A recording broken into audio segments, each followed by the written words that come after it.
हर मजहब आपसे एक चीज मांगता है, फेथ। ये फेथ क्या चीज होती है?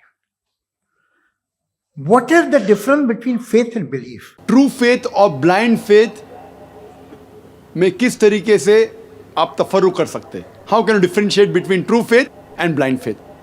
मतलब सही ईमान और गलत ईमान।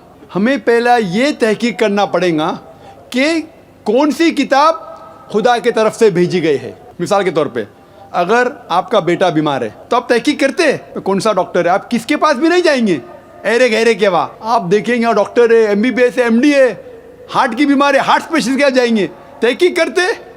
फिर जब मुकम्मल तहकीक करते फिर आप उसकी बात मानते। फिर आप हर बार देखते ना क्या दवा दे रहे, वो जो दवा देता है आप आंख बंद करके खाते। उसे ब्लाइंड फेथ नहीं कहते। आपने तहकीक किया है कौन सा डॉक्टर सही है, उसकी डिग्री क्या है, MBBS है, MD है, कायमे स्पेशलिस्ट है, हार्ट स्पेशलिस्ट है। तहकीक करने के बाद फिर जो वो दवा देते हैं आप खा लेते। That is not called blind faith, that is called a logical faith. But once you are convinced that the person is the right person, then you believe him blindly, but that's not called blind faith, that's called a correct faith, unless someone proves to you that the doctor is giving you wrong medicine.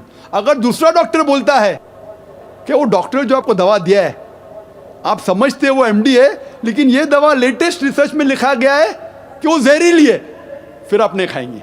तो उस तरीके से आप तहकीक करके कुछ follow कर रहे, बाइबल को कुछ फॉलो कर रहे, वेदा को कुछ कर रहे, कुरान को। अभी मैं आके कहता हूँ कि देखो साफ कह रहा हूं ये सिमिलैरिटीज है, ये डिफरेंसेस है।